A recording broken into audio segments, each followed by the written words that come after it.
Ramakrishna studio ముందా లేకపోతే అన్నపూర్ణ ముందా సార్ అది? మీకు అన్నపూర్ణ స్టూడియోస్ ఏమో ప్రభుత్వం ఇచ్చిన స్థలంలో కట్టారు. ఆ, అన్నపూర్ణ స్టూడియో కానీ, పద్మాలయ స్టూడియో కానీ, రామాలయ స్టూడియో కానీ ఇవన్నీ ప్రభుత్వం నుంచి అప్పట్లో కొనుక్కొని ఆ కొనుక్కున్న దానిలో కట్టుకున్నది అది. కానీ రామకృష్ణ స్టూడియోస్ రామారావు ఎప్పుడు ప్రభుత్వం స్థలం ఒక గజం తీసుకోవాలి. ఓకే. ఆయన ఓన్ స్టూడియో, ఓన్ ల్యాండ్ కొనుక్కొని ఓన్ ల్యాండ్లోనే స్టూడియో పెట్టుకున్నారు. ఓన్ ల్యాండ్లోనే ఎన్నో సినిమాలు చేశారు. ఇప్పుడు ఆ రామకృష్ణ స్టూడియోస్ పతాకం మీద ఫస్ట్ సినిమా తాతమ్మ కళ. ఓకే. ఆ తాతమ్మ కళలో ఫస్ట్ హీరో బాలకృష్ణ గారు. సో ఆ స్టూడియో దాని మీద జరిగింది. మధ్య రీసెంట్గా చూసాం కదా, 50 years కూడా సినిమా ఇండస్ట్రీలో ఒక హీరోగా ఎంటర్ అయ్యి బాలకృష్ణ గారు 50 yearsకి హీరో ఎంటర్ అయ్యి హీరోగా కంటిన్యూ అవుతూ 4 హిట్లు 60 ఏళ్ల వయసు దాటిన తర్వాత కూడా 4 హిట్లు చేస్తూ, అలాగే 3 సార్లు హ్యాట్రిక్ ఎమ్మెల్యేగా అయిన దానికి కూడా మనం సన్మానం చేసుకోవడం జరిగింది. ఇది ప్రపంచ చరిత్రలో ఏ హీరోకి జరగలేదు, ఆ హీరోకి అది జరిగింది. అలా ఆ రామకృష్ణ స్టూడియోస్ తాతమ్మ కళ కూడా 50 years దాంతోనే అది నిండి ఇదవటం. ఆ రామకృష్ణ స్టూడియోస్ ముషీరాబాద్ పెట్టుకుని దాని తర్వాత మళ్ళీ రామకృష్ణ హార్టికల్చరల్ సినీ స్టూడియోస్ అని నాచారంలో పెట్టాం. సో ఆయన అట్ట ఓన్గానే ఓన్ స్థలంతోనే ఓన్గానే ఇప్పుడు ఉన్నాయి సార్ అది 2 స్టూడియోలు. అంటే Ramakrishna horticulture studios, Ramakrishna studios angle ఉంది. అంటే ముషీరాబాద్ స్టూడియోస్ ఏమో తర్వాత వేరే కమర్షియల్గా మార్చారు. ఓకే. సో అది పరిస్థితి, అది ఆయన ఓన్ ప్రాపర్టీ. ప్రభుత్వం నుంచి ఏ మాత్రం ఎలాంటి ఆర్థిక సహాయం కానీ ఎలాంటి స్థలం ఇది కానీ ప్రభుత్వం నుంచి చేసిన పని ఆయన చేయలేదు. సో స్టూడియో అయితే ఉంది కానీ ఇప్పుడు ఇది లోకల్ టాలెంట్తో చేశారు. సో ఆ స్థాయిలో ఆయన చేయటం, లోకల్ టాలెంట్ని పెంచటం. సో అలాగే రామకృష్ణ 70 థియేటర్ అని, 35 థియేటర్ అని, తారక రామ థియేటర్ అని ఇక్కడ థియేటర్లో సిస్టమ్. అంటే ఆయన ఫస్ట్ స్టార్ట్ అయిన మొట్టమొదటి థియేటర్ తెనాలి. తెనాలిలో రామకృష్ణ థియేటర్ అని ఉండేది. ఓకే. ఓకే. సో వాళ్ళ అబ్బాయి పెద్ద కొడుకు రామకృష్ణ గారు ఆయన ఇదవటం రామకృష్ణ పేరుతో అది చేయటం జరిగింది. ఆ రామకృష్ణ థియేటరే ఇప్పుడు పెమ్మసాని చంద్రశేఖర్ గారు ఇప్పుడు ఎవరైతే మినిస్టర్ ఉండారో ఆ రామకృష్ణని ఇప్పుడు పెమ్మసాని థియేటర్ అయింది. ఓకే. ఓకే. సో వాళ్ళ కింద ఉంది ఇప్పుడు. ఓకే. ఓకే. సో అట్టా ఆయన ఎగ్జిబిషన్ సిస్టంలోనూ ఆయన ఉండారు. అలాగే distribution Ramakrishna motion picture distributors అని చెప్పి ఆయనే డిస్ట్రిబ్యూటర్ వ్యవస్థ. అది ఇటు ప్రొడ్యూసర్, డిస్ట్రిబ్యూటర్, ఎగ్జిబిటర్, స్టూడియో ఈ 4 సెక్షన్స్లోనూ కొడుకులు అందరూ. ఆయన రామారావుతో పాటు 7 కొడుకులు. అంటే రామకృష్ణ గారు ఎక్స్పైర్డ్ అయిపోయిన తర్వాత ఇంకొకరికి రామకృష్ణ గారి పేరు పెడతాం. సో ఆ రామకృష్ణ అనేది ఆ 4 సెక్టార్లను ఉంటాం. ఈ ప్రతి పైసా దానికి ఇచ్చేయటం. ఇంకోటి దానవేశ్వర కన్నకు వచ్చేప్పటికి 3 మేకప్ టింట్లు, 3 రకాలు. దుర్యోధనుడికి ఒక మేకప్ టింట్, కర్ణుడికి ఒక మేకప్ టింట్, కృష్ణుడికి ఒక మేకప్ టింట్. ఆ మేకప్ టింటులతో 42 రోజుల్లో ఫినిష్ చేసి పరిశ్రమ మొత్తం ఒక పక్క ఉంటే, పరిశ్రమ అంటే మీకు కృష్ణ గారు, సోహన్ బాబు గారు, కృష్ణరాజు గారు, అట్లా మీకు తీసుకుంటే మహానుభావులు అందరూ కూడా ఒక పక్క నుండి కురుక్షేత్రం జరిగితే ఒక పక్కన దానవేశ్వర కన్ను నుండి కేవలం 42 రోజులు కురుక్షేత్రం. అసలు మొత్తం సినిమా ఇండస్ట్రీలో ఆల్ స్టార్స్ అంతా కురుక్షేత్రం ఈయనొక్కడే దానవేశ్వర కన్ను. అంటే దానవేశ్వర కన్ను చరిత్ర అసలు దాని రెవెన్యూ దానిది అసలు మామూలు చరిత్ర కాదు. అట్లా ఒక ప్రపంచ చరిత్రలో ఆయన చరిత్ర. బ్రహ్మంగారి చరిత్రగా చూసుకుంటే మనకు హైదరాబాదులో విమల్ థియేటర్, అంటే హైదరాబాద్ అంటే మెట్రోపాలిటన్ దీంట్లో ఇదిలో ఉంది. విమల్ థియేటర్కి ఎడ్ల బండి కట్టుకుని వచ్చి భోజనాలు తెచ్చుకుని అక్కడ బండి అక్కడే చేసి ఎప్పుడు టికెట్ దొరికితే అప్పుడు ఆ టికెట్తో సినిమా చూద్దామనే రేంజ్ పరిస్థితి. అంటే అంత మంది ఆడియన్స్, అంతమందికి చూసుకుంటే ఇక రికార్డ్. ఇప్పుడు ఇవాళ చెబుతున్నాం, ఇవాళ ఏంటంటే హార్డ్లీ 5% ఆడియన్ వస్తే ఆ 5% ఆడియన్ దగ్గర 100,000 రూపాయలు మనం అమ్మేసి ఆ వచ్చిన డబ్బులతో మాకు అంత వచ్చింది ఇంత వచ్చిందని అంకిల్ చెబుతున్నాం. కాదు, ఇవాళ ఆయన ఆ బ్రహ్మంగారి చరిత్ర కానీ, దానవేశ్వర కన్ను కానీ, అడవి రాముడు కానీ, ఇట్లా ఆయన వేటగాడు కానీ, ఆయన సినిమాలు ఆయన చరిత్రలో తిరగేస్తే సర్దార్ పాపారాయుడు టికెట్ ఇలా చూసుకుంటే ఆ రోజు ఆ ప్రైసు ఆ వచ్చిన ఆడియన్ని పెట్టితే ఇంకా ఇంకో 1000 తరాలైనా కూడా భూమి ఆకాశాలు ఉన్నంత వరకు ఆ రికార్డుని ఎవరు చెదరగొట్టలేరు.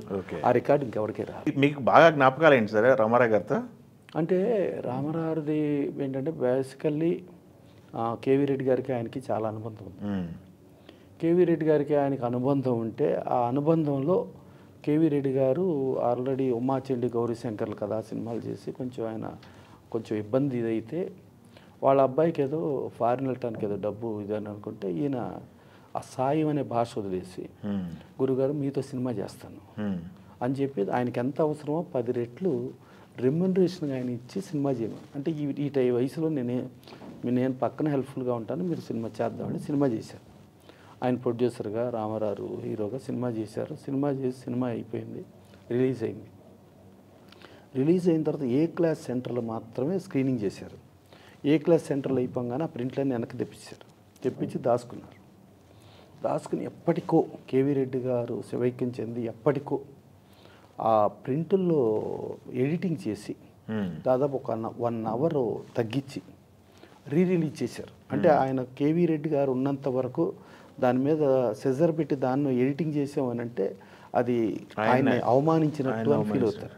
ప్లస్ రామారావు ఎప్పుడు కూడా ఏ సినిమాకి కూడా ఆయన డిస్ట్రిబ్యూషన్ అగ్రిమెంట్లు చేసినా కూడా ఒక సీన్ కానీ ఒక ఫ్రేమ్ కానీ కట్ చేయడానికి లేదు, టచ్ చేయడానికి లేదు, యాడ్ చేయడానికి లేదు. అది కండిషన్ పెట్టుకుంటాడు ఆయన, పెట్టుకుని రిలీజ్ చేస్తాడు. సో అట్లా రిలీజ్ చేస్తారు. రిలీజ్ చేసిన తర్వాత అది పెద్ద హిట్. అది శ్రీకృష్ణ సత్య.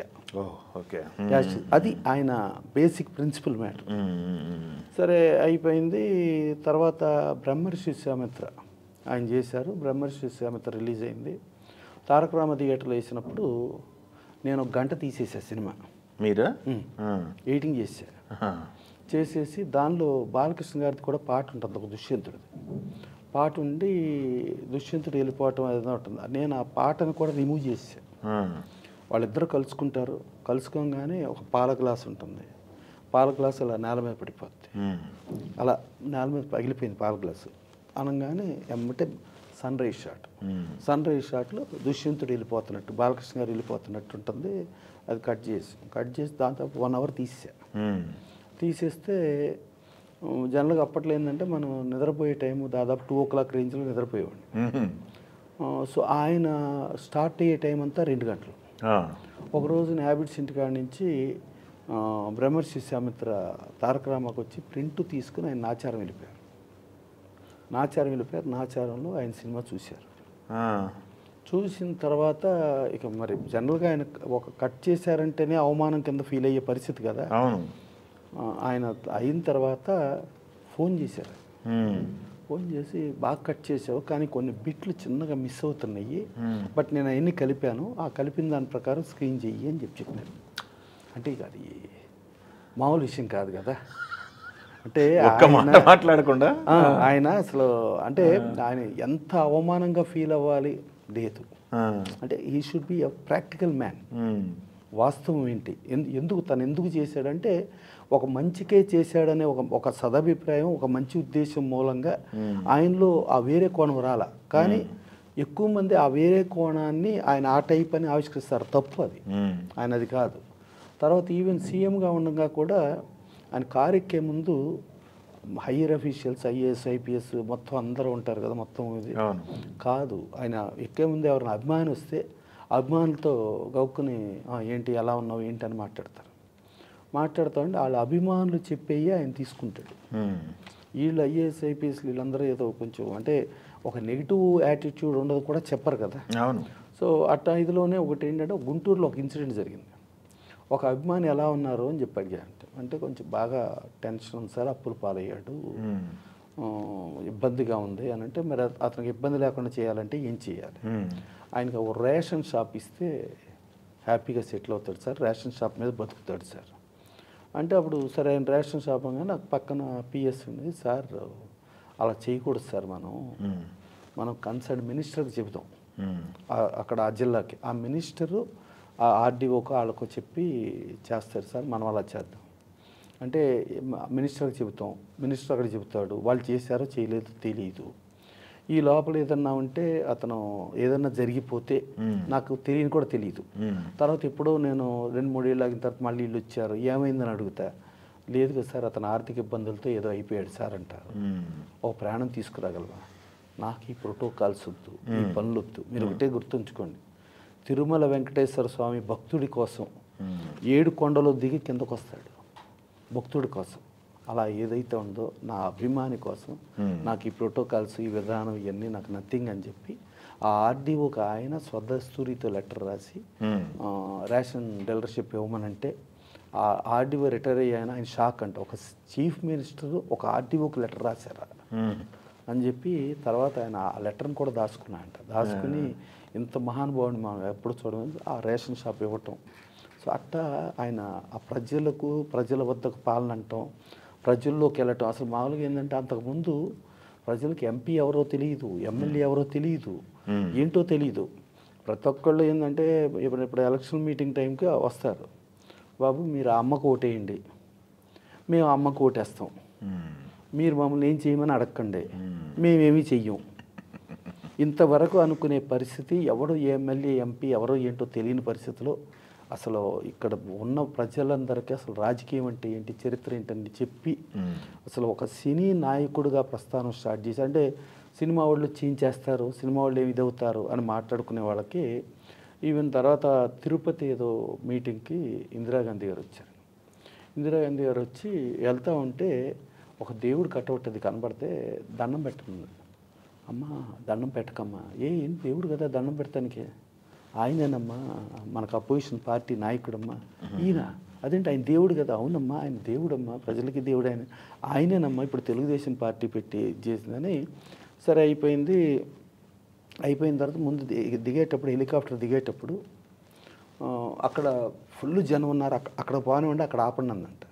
అమ్మ అది మన ప్లేస్ కాదమ్మా, అదేంటి నా కోసం వచ్చిన వాళ్ళే కదా కాదమ్మా అది సినీ నాయకుడు నందమూరి తారక రామారావు తెలుగుదేశం పార్టీ పెట్టాడు కదా, ఒక ప్రపంచంగా జనం అంతా ఆయన మీటింగ్ కోసం అక్కడ వెయిట్ చేస్తున్నారమ్మా, మరి మనం ఎక్కడ అంటే ఈ ఖాళీ ప్లేస్ అమ్మా, మన కోసం ఇంతే మంది వెయిట్ చేస్తున్నా.